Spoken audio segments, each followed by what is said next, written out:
Rich Rising, Rich Day, Legacy Building Lady, the Renaissance Coach, tapping in with you on this gorgeous Thursday. A bit overcast, but gorgeous out here with the trees. You know, love the trees.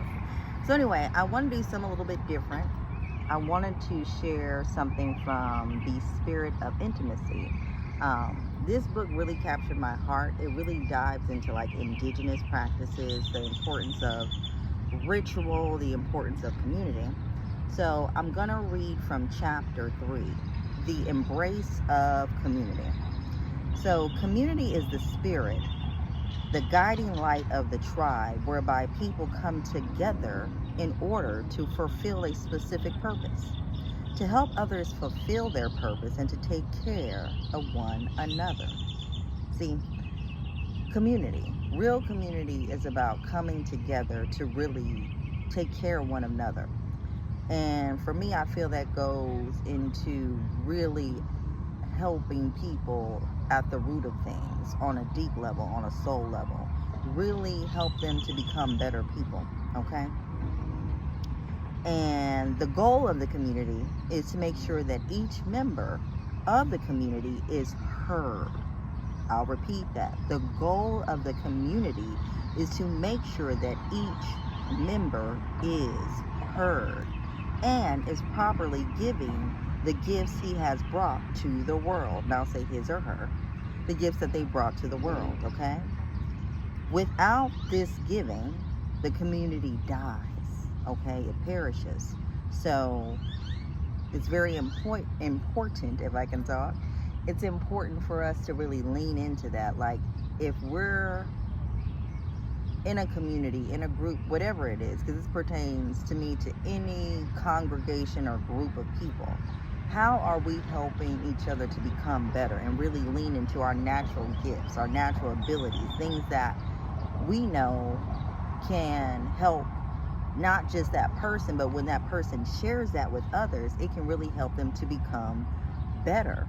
So it allows them to really shine in their gift and evolve in their gift, and also in pouring that gift into others, help others to shine and really thrive and be better as well. So something to keep in mind there, in your organization, in your community, wherever you are, in your church, wherever. How can you pour into others and allow others to pour into you that really helps the collective, the community? And then without the community, the individual is left without a place where they can contribute. So the community is that grounding place, okay, where people come and share their gifts and receive from others. When you don't have community, you are not listened to. You don't have a place you can go to and feel that you really belong. So it's important to have a safe space, a place where people feel that they belong. And you don't have people to affirm you or support you in bringing forward your gifts. This disempowers the psyche, making you vulnerable to consumerism and all things that come along with it. Also, it leaves many people who have wonderful contributions to make holding back their gifts, not knowing where to put them. And without the unloading of our gifts, we experience a blockage inside, which affects us spiritually, mentally, and physically in many different ways. We are left without a home to go when we need to be seen. One of the principles of the Diagra concept of a relationship is that it's not private. When we talk about our relationship in the village, the word is not limited to two. And this is why we find it pretty hard to live a relationship in a modern culture that is lacking true community. In the absence of community, two people are forced to say this relationship is ours, when in fact, a community should be claiming ownership. The absence of a true community leaves a couple totally responsible for themselves and anything else around them. It narrows down their ways of getting needs met so that their relationship becomes their community. And if it is not,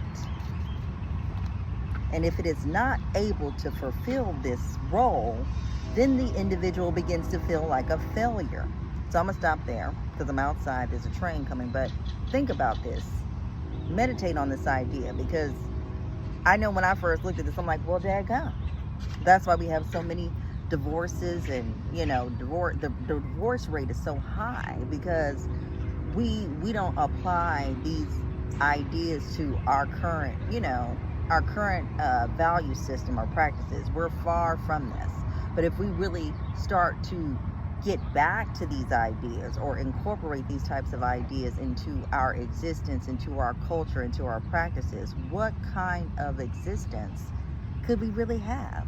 What kind of relationships could we have? Like, how could we really thrive? How could we get better?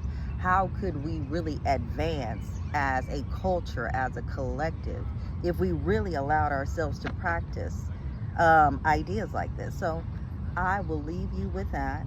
And in case you haven't tapped in with me before, I am a regressionist, I am a subconscious coach, I am a tarot consultant, and I use those tools to work with myself as well as my clients, to make sure that we are strategizing, we are developing strategies and practices and rituals that really allow us to thrive, really allow us to become our optimum selves, our best selves to the fullest, really become all that we're meant to be here and contribute all that we're meant to contribute here. So if that is something that you're serious about and you really want to dive into more, definitely reach out to me. Let's chat. Let's see if we're a good fit to work together, because I would love, of course, the opportunity to work with you in that capacity.